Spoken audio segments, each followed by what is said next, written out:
I just got back from Minnesota where I attended the Con of Heroes 2024, and I am so pumped to talk about this awesome event. Over 130 people joined together at the Game Center in Roseville, Minnesota to play Marvel Champions all weekend, and I got to meet and play with so many amazing people. I wish it was longer because I didn't even get to play with everybody that I wanted to. Oh, it was so much fun.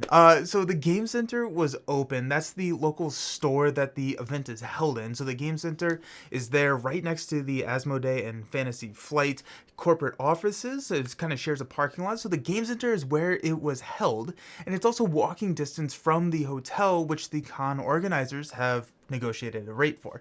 And so the Game Center was open each day, and there were different events that we participated in. But one thing that I super appreciated is I talked about that hotel. The organizers actually booked a room back at the hotel that was open late into the night for all of those after hours gaming. So the Game Center, I think this year closed around 7, and that room closed at 1 a.m. And so we were not forced to stop playing our games at 7. We were able to have a space, and that was awesome because in the last couple of years we've just kind of like commandeered the lobby, and so having a organized space was awesome. And so there's a ton of games. There's a ton of games played. I want to talk about the 4 main decks that I ran this year. There was one, a Valkyrie Aggression. I have not played Valkyrie in a while, and Valkyrie is on the short list of heroes that I still need to review, and so I wanted to run a Valkyrie, especially in like a multiplayer setting, which is where she shines. And a Valkyrie Aggression was a monster. It was kind of built around Blood Rage, Hall of Heroes, and then like a Hone Technique Dive Bomb. And so incredible minion slayer on the table. Like there was not a minion that lasted too long when she was playing, and I actually had a lot of fun with that Valkyrie deck. The next one that I played was another aggression deck, which was Storm, but this was a little bit more of a support deck. It passed out a ton of boot camps, and then I played Thunderstorm, or I had the Thunderstorm, so all of our allies were having +2 attack, and that was a lot of fun with, you know, a lot of the ally swarm decks that I was paired up with. And kind of the goal of the event is I would go around and play with as many groups as possible. And so I wanted to create these decks to be agnostic to the rest of the table makeup and kind of be a little bit of support role or kind of fill a niche. And I feel like the Storm deck did that, especially when there were people out there running huge ally swarms and then getting +2 to all their attacks. Oh gosh, that was fun. The third deck that I ran was just an incredibly powerful Cable Justice deck, which was all about getting like those side schemes and just benefiting everyone at the table. Even the odds in a 4-player game is a stupidly good card, and so being able to operative skill even the odds for 5 threat off of every side scheme just gets a little bananas. You run like Jessica Jones alongside of that. I think we were playing Drang at one point, and I think Jessica was thwarting for 7. Like we had 6 side schemes. It was crazy. But my favorite one that I ran this week, and is actually going to be a deck that makes it into like my Hall of Fame, or not necessarily my Hall of Fame, but I have a couple of decks where I like to continuously run them, and this is going to be in that. It's a Wasp Protection deck. So Wasp is another hero that I have not done a review on yet, so I wanted to get a little bit of, or a couple of reps with her during the 4-player event, and Wasp Protection was awesome. I basically stayed in Alter Ego like 90% of the game, used her girl ability to recycle multiple man, Nick, Professor X, to give blockers to the rest of the table. I was running med teams, I was running Hanger Bay, I was blocking for the entire table, and I loved this deck. It was an absolute blast. It was able to keep all the allies on the table because those med teams can heal allies, and so just sit there and just kind of, it was so much fun. It was a great support deck, and it just, I had a lot of fun with being able to recur. And once you play a deck, and this is something that I don't think I get to do super frequently, because a lot of the times when I build a deck, I play it one time and then I deconstruct it. Whereas this time, I played this Wasp deck probably 7 or 8 times, which is a good amount of time that I would actually play a deck. And so I got to kind of learn all the little tricks where it's like, okay, if I have a thinner deck, maybe I'm only going to put 1 multiple man back in with her girl ability and leave the other 2 in the discard pile for next turn, and so I can draw into 1 and guarantee that I'm not going to draw into 2, and all these little niche things that, you know, maybe I should play decks more than once. But anyways, it was a ton of fun. I love the support roles. I feel like this deck works so well for just a deck that you can bring along I would make a modification, and a couple of people talked about this, mainly Boom Guy from Winning Hand Podcast. We got to play a game, and he actually took the Wasp deck, and then I took one of his Starlord Pool decks, which was fun, and we played each other's deck. But I think a inclusion of Second Wind would be a good add for that deck. But anyways, enough about that deck. Let's talk about just kind of the event. There's a ton of open gaming, but then they had structured events that kicked off on Friday with what they would call a Mutant Massacre event, where the goal was to beat up on each Marauder. In the Morlock Siege event, the goal was to defeat all of them, right? And every single time you defeated a Marauder, you would go put like a sticker on a communal board saying, hey, I defeated Vertigo. And once we defeated them 10 times, but also did not want to lose Morlocks, because every time we lost a Morlock, you had to go note that as well. The room had to defeat every single Marauder 10 times without losing too many Morlocks, and I'm happy to report we did it. I think the whole room only lost like 3 Morlocks. I feel like everyone was kind of protecting their Morlocks because they're like, I don't want to have to go put up a sticker saying that we lost a Morlock. And so like out of the, oh my goodness, how many Morlocks would there have been? Probably about 120 Morlocks.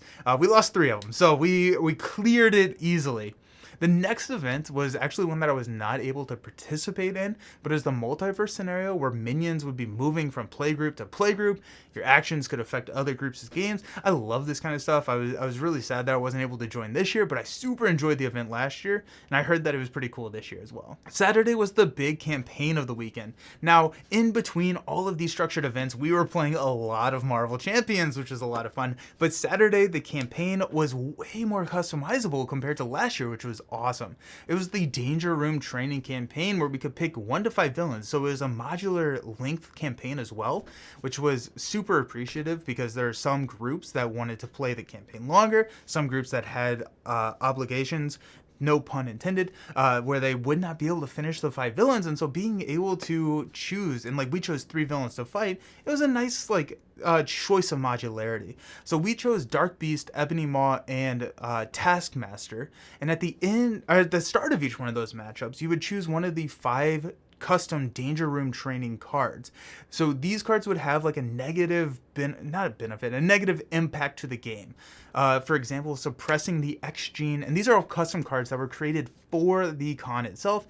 It states that the cost of the first card played each round is increased by 1, but after you get enough training counters on it, after you have carried out that action however many times, you get to flip it, and it becomes a card that you can exhaust to reduce the cost of a card played. It's basically like a helicarrier for the table. So if you succeeded, then you also get that boon for all subsequent encounters as well. So now, like in Taskmaster, after we defeated that in game 2, we would get that boon as well as the boon from game 1. I really enjoyed these kind of environment setting type challenges, and it's actually really cool to just have as a quick modification for like different villains for like one-off games as well. So I'm really happy with this. Sunday was the free day where there was a lot of open gaming. I got to play Lord of the Rings. I got to play a game with Caleb Grace himself, and I got to film some fun Guess the Card shorts that are going to be coming out on the channel soon. I'm hoping to. One of the things that I realized is I should start filming those earlier because I ran out of time really quickly, and I didn't get to film as many as I wanted to. But it was so much fun. When you get to Con of Heroes, you get a packet of cards that are custom cards that are given to every attendee. And then if you paid the additional fee, there's also a game mat, which is in the thumbnail of this video. And I had everyone that I played with sign the mat, which was a lot of fun. But talking about some of the cards that came in those custom deck, there was a new standard set, and they've done a standard set each year. This year was Standard Decisions, which was a lot of fun because it had basically almost every single card had a decision that you had to make on it, and the notable ones from them is there were I think 3 in the set where you draw it. It's a peril card. You can't let anyone see it. And then you have to draw a card. Then anybody else at the table can choose to draw a card. But everyone who draws a card, and you are forced to draw a card, has a negative impact. So they could be like discarding an ally, and these are 2 choices. So the active player that has peril, who cannot get help from the rest of the team, say they drew a card and player 3 drew a card, they then have to make a choice. It's like, okay, everyone who drew a card now has to discard an ally or an upgrade or something like that. And it was really fun because you get, to draw a card, which is a benefit, but you don't really know how big of a risk you're taking because you don't know which card they drew, which was, it was really cool. I really enjoyed it. There's a legacy mod set, which was really interesting, where each time you drew a card, you would actually add a sticker, making that card unique for all your future games. I didn't actually play with this one. It's sitting right here, and I think it's going to be a fun one to stream at some point, maybe through a campaign, to use this as kind of a legacy set and customize, and maybe let you all make all the nasty decisions and see how bad we can make that encounter set. There are challenge custom modes, exciting custom content that was given to all attendees. I believe it will soon be available on the Con of Heroes website, and that's going to be linked below for print and play. Don't take my word on that. I'm not 100% sure, but I believe it was made available last year, and so I think it will be available this year. This is such a great event. I love playing with everyone. They had raffles that just for joining, you got entered into a raffle, and they had everything from promo cards to comics. It was just like really fun, and you got to see and meet the design team. It's just all around a wonderful event. I was so happy I could attend. I cannot wait for next year, and I hope to see each and every single one of you at Con of Heroes 2025. Thanks for hanging out, and I'll see you next time. Peace.